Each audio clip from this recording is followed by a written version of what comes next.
અહીંયા બેઠેલી દરેક મમ્મીઓને વિનંતી છે કે દીકરીઓને આપણે એટલું સમજાવીએ કે એના વાળ સીધા નહીં હોય ને તો ચાલશે, પણ એને સીધે રસ્તે ચાલતા આવડવું જોઈએ. એના ચહેરા ઉપર એકાદ ખીલ હશે તો ચાલશે, પણ એના મનની અંદર કોઈ એવી ખીલ કે ગાંઠ ન હોય કે જેને બહાર નીકળતી વખતે એની જાત એને રોકે.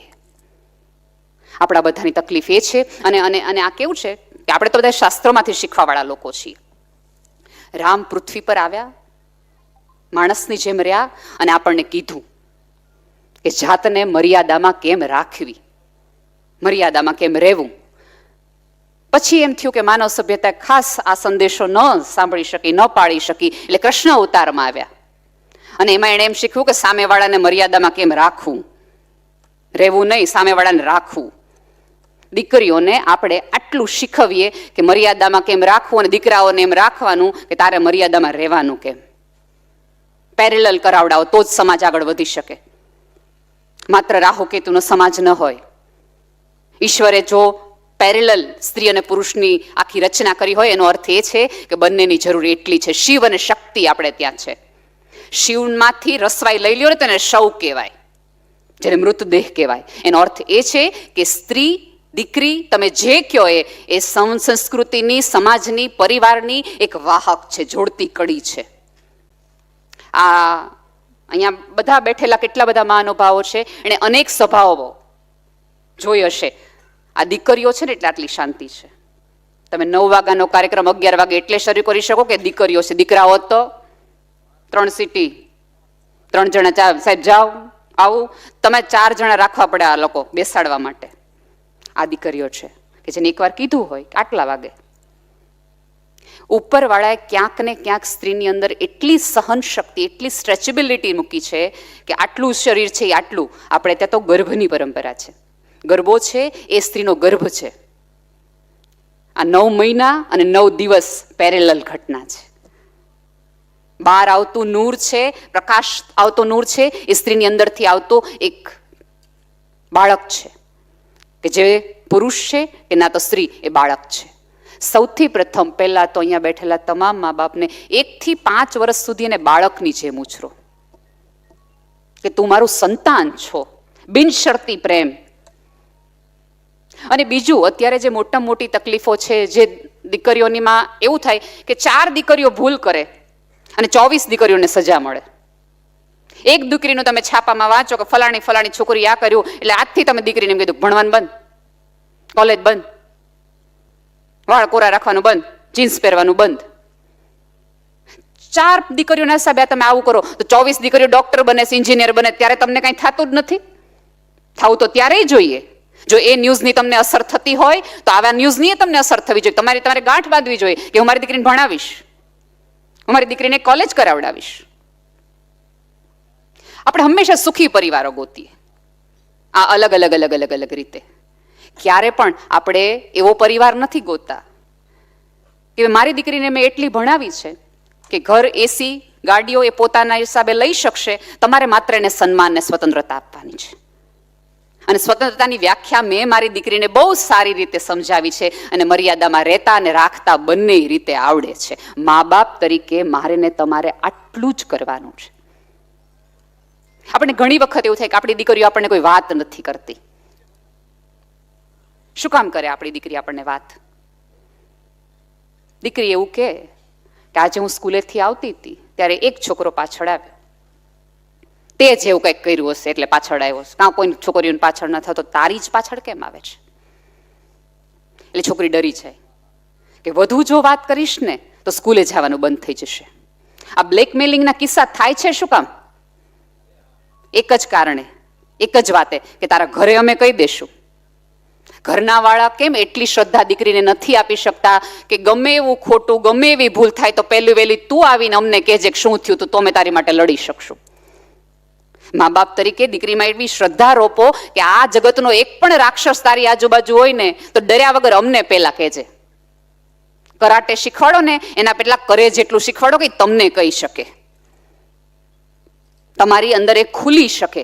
આવીને વાત રજૂ કરી શકે. પણ આપણે પહેલેથી રજૂઆત જ એવી રીતે કરી હોય કે દીકરીઓ એકમાંથી બીજી ભૂલ, બીજામાંથી ત્રીજી, ત્રીજામાંથી ચોથી ભૂલ તરફ જતી જાય. કારણ કે આપણને ખબર છે, મમ્મીએ તરત કહી દીધું છે, અમને જો ખબર પડી કાલ સવારે તે આવું કર્યું છે તો તારું ભણવાનું બંધ, તારા પગ ભાંગી નાખશું, આ કરી નાખશું, તે કરી નાખશું. અને જો સમયની ભૂલ તો દરેકે કરી હોય. આ પેઢીની તકલીફ એ છે કે બહાર આવે છે. એક વખત એક હથોડી અને લોખંડની હથોડી અને ચાવી બે પડ્યા હતા બાજુમાં. એ બે વચ્ચે સંવાદ ચાલી રહ્યો હતો. હથોડી કે, તને શું લાગે છે, આપણા બેમાંથી કોનું મહત્વ આમ જાજુ લાગે તને? એ ઓલી ચાવી નાની હતી. એ કે સવાલ જ નથી, તમારું જોઈને તમારું વજન જોવો, તમારું કદ જોવો, તમારું કામ જોવો, એક ધડાકે તમે બે ભાગ કરી નાખો, એટલું તમે બધું. અને અમે તો નાના એવા માણારી કે અમારી શું ગજુ હોય. એ કે નાના પણ વાત તો થાય કે ભલે ગમે એટલું હોય પણ જરૂર તારી બહુ પડે છે. હથોડી એવું ચાવીને કીધું.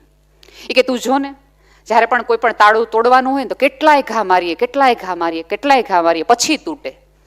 અને તું એક ડાબેથી જમણા કરો એટલે ખુલી જાય.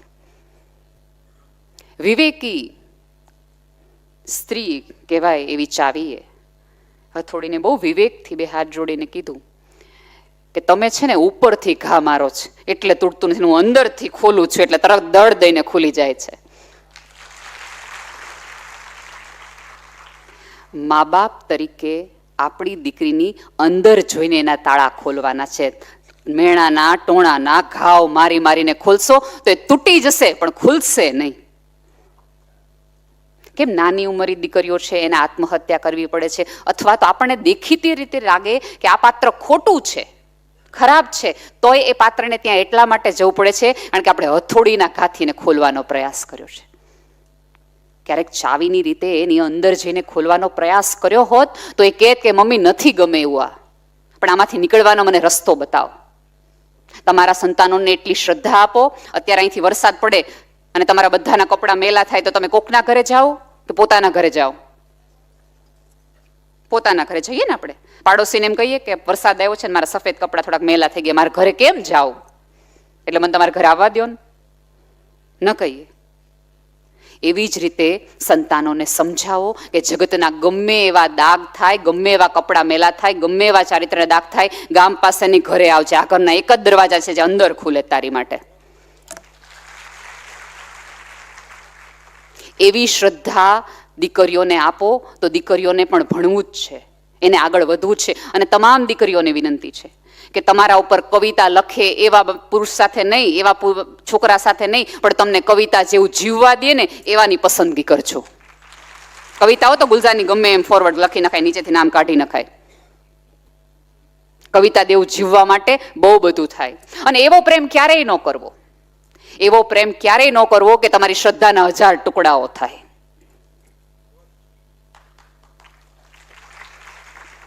અને જે વ્યક્તિ તમને પોતાનું નામ સાચું નથી કહેતો, પોતાનું ઘર સાચું નથી કહેતો, પોતાની ડિગ્રી સાચું નથી કહેતો, એ તમને પ્રેમ હું સાચો કરવાનો હતો? પ્રેમ માટે તો જીગર જોઈએ, ખુલ્લા કલેજે બહાર આવવાનું, અતથિતિ સુધી કહેવાનું. જે આટલું સાચું નથી કહેતો એ તમને એવું લાગે છે કે તમને સપનાઓ દેખાડશે એમ, પણ આમાં વાક આપણા બધા થોડા ઘણે મમ્મીઓનો છે. હું કહું કઈ રીતે. સીન નંબર 1, માતા પિતાને ઝઘડો થાય છે. ઝઘડો થાય તો સ્ત્રી છે એ ઝઘડો તો આપણે લાંબો ચલાવી શકીએ. 10 વાગે કોઈ પણ પુરુષને નોકરીએ જવું પડે, ગમે એવી માથાકૂટ હોય, ગમે એવી પ્રોબ્લેમ હોય તો એને જવું પડે. અને ત્યારે આપણે રડતા હોઈએ. એટલે આપણી 16 વર્ષની, 12 વર્ષની, 14 વર્ષની દીકરીને તરત કહીએ, જોયું રોતી મૂકીને વયા ગયા ને, પડીશ મારી કાંઈ. એ છોકરીને બી એવું થાય કે સાચી વાત છે યાર, મારી મમ્મીને રડતા મૂકી ગયા, મારા પપ્પા કેવા પુરુષ છે. હવે સેમ એના જીવનમાં એકાદ વખત આવો કિસ્સો બને કે મૂડલેસ હોય, રડતી હોય, ફેસબુકમાં, ઇન્સ્ટાગ્રામમાં, કોલેજમાં એક છોકરોને 24 કલાક પૂછે તને શું થયું, તને શું થયું, તું કેમ મૂડમાં નથી, તું કેમ રડે છો? એટલે એને એમ થાય કે મારા પપ્પા જો મારા મમ્મીને રડતા મૂકીને જઈને આ જો કેટલો નવરો છે, અને એકચ્યુઅલી નવરો હોય. એટલે 24 કલાક તમને પૂછ્યા રાખે તને શું થયું, તને શું થયું. એટલે આપણે પ્રેમની કઈ ડેફિનેશન દીકરીના મગજમાં નાખી હતી કે તને રડતી મૂકે એવો પુરુષ નહીં, તને રડતી છાની રાખે એવો. એટલે એના મગજમાં ઓલો સાચો લાગે, બરાબર. હવે બીજું કે મોટું ઘર આપણે લેવું હોય, ગાડી લેવી હોય, કોકના લગ્નમાં રોલા પાડવા હોય, એટલે આપણે સતત ને સતત એક ડિમાન્ડ રહીએ. એટલે પુરુષને એવું થાય કે ડિમાન્ડ પૂરી કરવા માટે મારે એક્સ્ટ્રા માઇલેજ દોડવું પડશે, મારે વધુ કામ કરવું પડશે. આટલી નોકરીથી નહીં થાય. જો મેં તો અનેકો વાર સ્ટેજ ઉપરથી કીધું છે, જો પુરુષ પ્રમાણિક હોય ને તો એની પાછળ એના ઘરની સ્ત્રી જવાબદાર છે, કે એને એવી ડિમાન્ડ જ નથી મૂકી કે પુરુષને અપ્રમાણિકતાના રસ્તે જવું પડે. એટલે પુરુષ છે એક્સ્ટ્રા કામ કરે, અહીંયા જઈને ઓલું કરે ને આ કરે, નોકરી સિવાય. હવે આ બધું જોવા માટે એને શેની કુરબાની આપવાની? સમયની. એટલે ઘરે મોડો આવે, રવિવારે ઘરે ન રહીએ. પછી ત્યારે આપણે શું કહીએ? 365 દિવસમાં એકવાર તાર પપ્પા ઘરે ન હોય હો, તો આટલી બીમાર હતી ને તો મારે તને લઈ જવી પડે. કોઈ પણ પ્રસંગમાં હારે ન આવે તાર પપ્પા. આપણે એ ન કીધું હોય કે આપણે ઓલું 3 બેડરૂમ હોલનો રસોડાનો ફ્લેટ જોઈ આવ્યા છીએ, લેવું છે એટલે પપ્પા હાજર નથી રહેતા. એટલે એના પ્રેમના ડેફિનેશનમાં એક વાક્ય પાછું આવે કે સમય આપે એ પ્રેમ સાચો. અને ઓલા 24 કલાક નવરા હોય, 24 કલાકના સમય આપે. એટલે એને એમ થાય કે જોયું, મારા પપ્પાએ કોઈ દિવસ મારા મમ્મીને સમય નથી આપ્યો. આજો હજી મને આટલો મળ્યો નથી, હજી તમારા લગ્ન નથી થયા તો મને કેટલો સમય આપે છે, ચાલો લગ્ન કરી લ્યો. ક્યાંય મમ્મીઓ એવું સમજાવતી નથી. રડ્યા પછી, ઝઘડાઓ શાંત થયા પછી આ સમાજની મોટામાં મોટી તકલીફ એ છે કે ઝઘડાઓ છે એ હોલમાં થાય છે ને પ્રેમ બેડરૂમમાં થાય છે. એટલે મમ્મી છોકરાઓને સતત એવું લાગે છે કે મારા મમ્મી પપ્પા ઝઘડવા હાટું જ બોલે છે.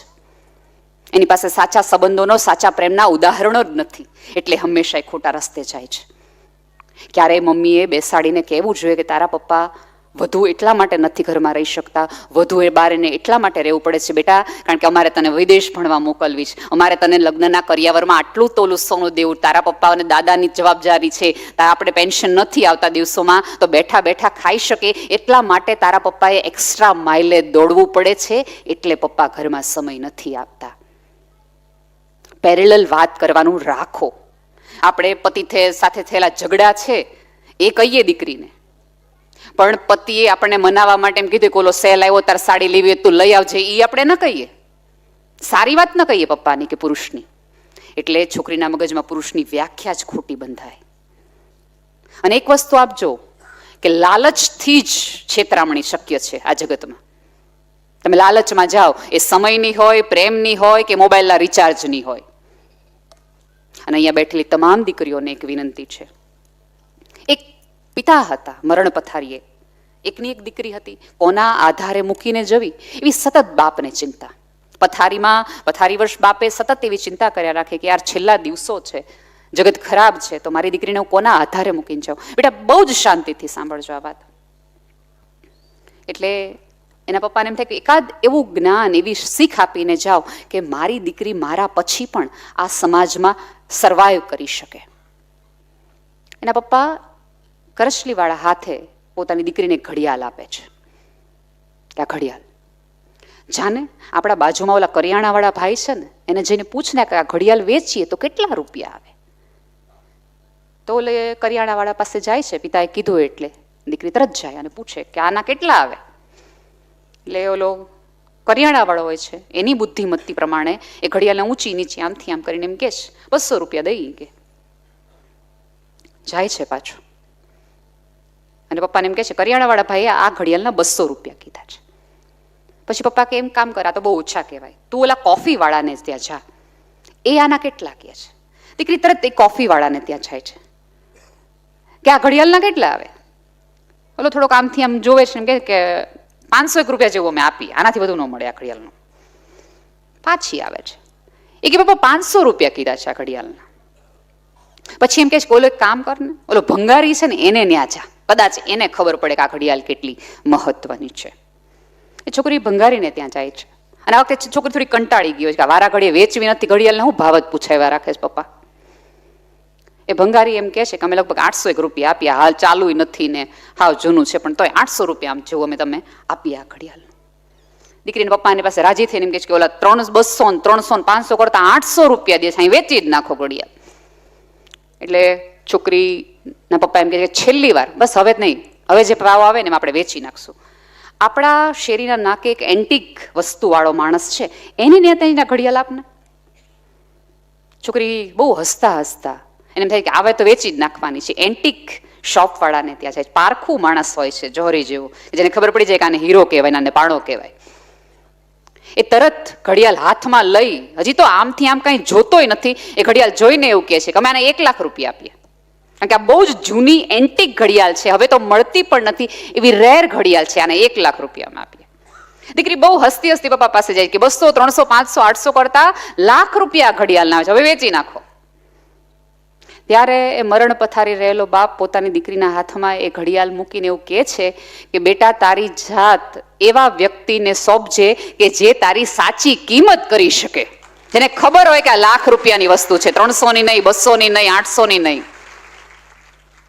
અહીંયા બેઠેલી તમામ દીકરીઓને વિનંતી છે કે જાત એવા વ્યક્તિને સોંપવી કે જેને તમારું મૂલ્ય ખબર હોય. અને તમારા માતા પિતાને તમારું મૂલ્ય ખબર છે ને, એટલે પાત્ર નક્કી કરે છે કે આ લાખની કિંમત સમજી શકે એવું વ્યક્તિ છે.